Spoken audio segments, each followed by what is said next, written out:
안녕하세요. 테린이 아빠입니다. 오늘은 이 증권지주 관련된 이야기를 해보려고 준비를 했습니다. 얼마 전에 이제 6월 12일에는 이전에 6월 12일 날 상법 개정 관련된 안건이 통과될 수 있으니 6월의 어떤 일정 기대감에 대한 모멘텀을 고려할 때 상법 개정이 법안이 통과되기 전에 미리 좀 차익 시연을 하자는 어떤 식의 내용을 이야기를 했다면 그게 또 실제 6월 12일 날 통과가 안 되고 밀려버렸단 말이죠. 그럼 지금 현재 기준으로 상법 개정을 다시 봐야 되는 어떤 상황들이 발생하고 있는데 그럼 어떤 거를 보는 게 나을까? 증권과 지주에서. 그러면 그 중에서 지금 현재 기준으로 선호하는 게 뭘까? 예전에는 이제 LS랑 미래에셋증권을 선호했어요. 미래에셋증권의 경우에는 그 자사주도 굉장히 많이 들고 있고, 그 다음에 LS가 가장 이제 나쁜 놈이라고 시장에서 이제 생각을 하고 있으니까 상법 개정으로 가장 드라마틱하게 개선될 수 있지 않겠냐. 이런 이제 로직과 변압기 시장이 좋고 전선 시장도 나쁘지 않았기 때문에 업황까지 고려했을 때 LS가 좋아 보였던 그런 게 있습니다. 그러면 이제 또 들어가서 지금 현재 기준으로는 또 어떤 게 봐야 되는지 같이 한번 보도록 하고요. 영상 속의 엑셀 파일은 유튜브 멤버십 회원분들께서 다운로드 받을 수 있고 라떼 이상 회원분들은 비공개 텔레그램 채널에도 참여 가능합니다. 초대 주소는 회원 전용 게시물에 확인 부탁드리겠습니다. 영상이 도움되셨다면 구독, 좋아요, 알람 설정도 부탁드리겠습니다. 다만 유사투자자문 법령 때문에 댓글 기능을 정지해 놓았음을 양해 부탁드리겠습니다.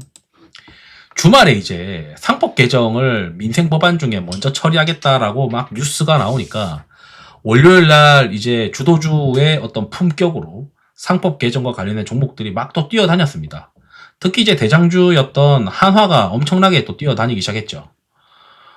지금 현재 저는 이제 피어 앤 그리드 오실레이터가 꺾여서 내려가고 있는 구간이다 보니까 주식 비중은 80%로 들고 가고 있고 현금 비중은 한 20%를 유지하고 있는데 그 중에 80% 중에 증권과 지주를 넣어야 된다라고 생각하는 사람이에요. 지금 현재 상대 강도를 보게 되면 증권 지주가 최상위권입니다. 변동성 조정 모멘텀에서도 15등 안에 들어와 있고 RS에서도 들어와 있어요. 그렇기 때문에 포트폴리오에 법 개정과 관련된 종목들을 불확실하지만 그래도 조금씩은 들고 있어야 된다라고 생각을 합니다. 특히 이제 수급이 비어져 있는 것들을 체크를 해야 되는데 저는 이제 투자 의사 결정할 때 상대강도 체크하고 수급 빈집 보고 차트 매수 가능한 거는 추세 판별기라는 걸 돌려보고 그 다음에 이제 간단하게 모멘텀을 점검을 하면서 살만한지 아닌지를 고민을 합니다. 그럼 지금 현재 수급이 비어져 있는 증권주들 삼성증권이랑 미래에셋증권은 정말 많이 차 있고 삼성증권은 좀 애매하고 키움증권도 수급이 많이 비어져 있었어요. NH도 수급 비어져 있고 한국금융지주 이 세 개가 있고 지주사에서는 SK와 CJ와 SK스퀘어 이렇게 세 가지를 볼 수 있습니다. 그러면 우선 증권주부터 저는 이제 볼 텐데 저는 사실 이제 미래에셋증권을 최선호해요. 근데 이제 미래에셋증권이 자사주가 굉장히 많고 한데 지금 수급이 꽉 차 있잖아요. 그렇기 때문에 지금 현재는 한국금융지주, NH투자증권, 키움증권 이 셋 중에 하나를 골라야 되는데 사실 저는 한국금융지주를 골랐어요. 약간 이게 비슷하다라고 보면 상대적으로 PBR이 싼 거를 선호하는데 지금 일단 PBR이 0.6배대니까 PBR이 좀 쌉니다. 그리고 좀 더 개선될 수 있는 분야를 우리가 봐야 되겠죠. 주주환원이나 상법 개정이나 이런 것들이 주주환원이 높아질 것이다. 그럼 배당 성향을 비교해서 보면 셋 중에서 NH투자증권은 배당 성향이 높아요. 그러니까 NH투자증권은 그 배당 성향 때문에 개선돼도 엄청나게 뭔가 체감이 막 크게 되는 개선은 아닐 수도 있다라고 생각을 해야 되고 그러면 이제 한국금융지주의 배당 성향이 높아질 가능성이 있고 그 다음에 키움증권도 배당 성향이 높아질 가능성이 있어요.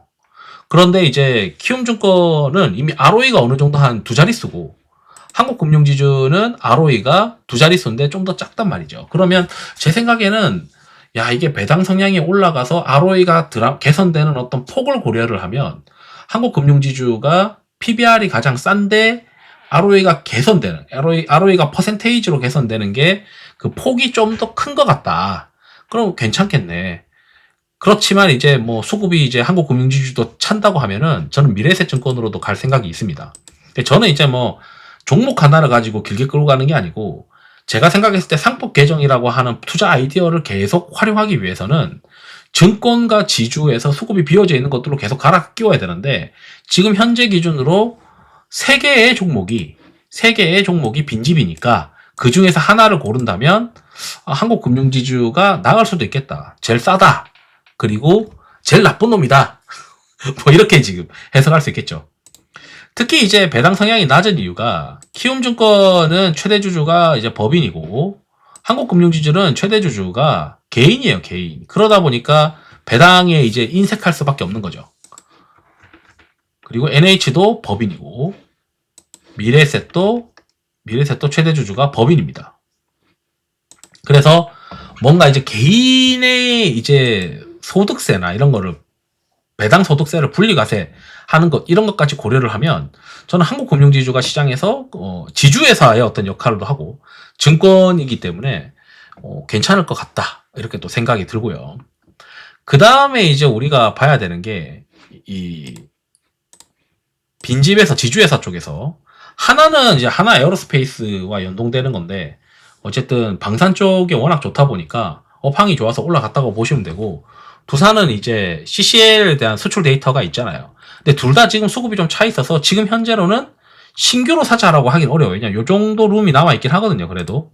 근데 보통 저는 이제 과매도권에 있는 것들을 선호하니까 LS도 얼마 전까지는 LS가 제일 나쁜 놈이니까, 뭐, 비상장 기업들 막 상장시킨다고 하고 그게 왜 문제냐라고 이제, 말도 안 되는 소리를 하시던 분들이 막 여기 있었는데, 그러다 보니까 상법 개정이 되면은 이쪽이 더 좋지 않겠냐. 게다가 이제 전력기기 쪽이나 전선 쪽이나 이쪽이 그래도 수출 데이터가 잘 나오니까 업황도 좋지 이렇게 본 거고 HD 현대도 그래도 좀 괜찮았죠. HD 현대도 오늘 이제 엄청나게 셌었는데 이쪽이 또 뭐 조선 쪽이니까 조선 쪽으로 이제 본격적으로 시세가 좋아지고 조선에다가 여기는 이제 정유도 들고 있잖아요.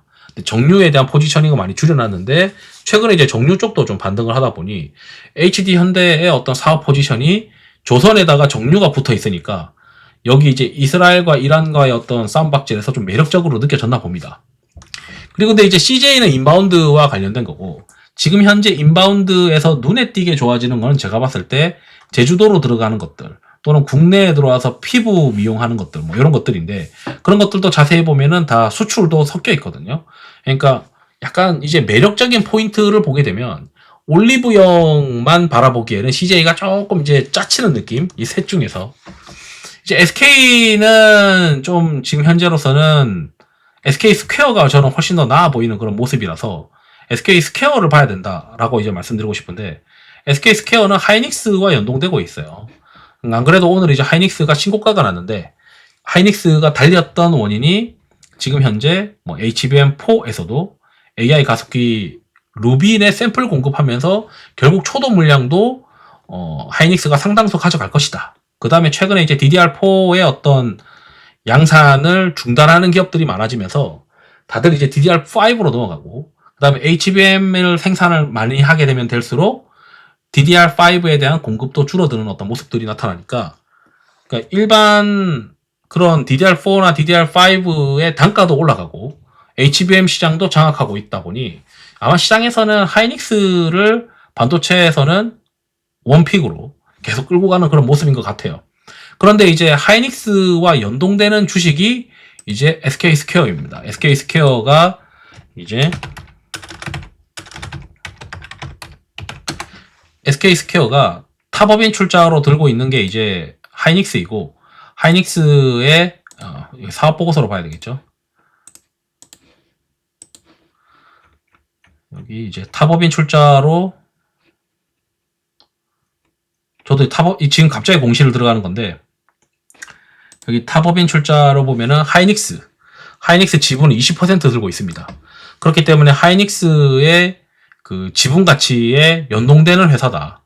거기다가 이제 지주회사의 역할을 하고 있으니까 지금 시장에서 증권 지주 쪽에서 SK 스퀘어가 제일 이뻐 보이는 그런 모습들을 전 가지고 있습니다. 하이닉스 잘 되고 있고 지주회사의 어떤 상법 개정으로 또 시장에서는 수혜라고 생각할 수 있으니까 그래서 요거 두 개가 지금은 좀 이뻐 보인다. 이렇게 이제 말씀드리면서 영상을 마치도록 하겠습니다. 투자에 도움 되시길 바랍니다. 감사합니다.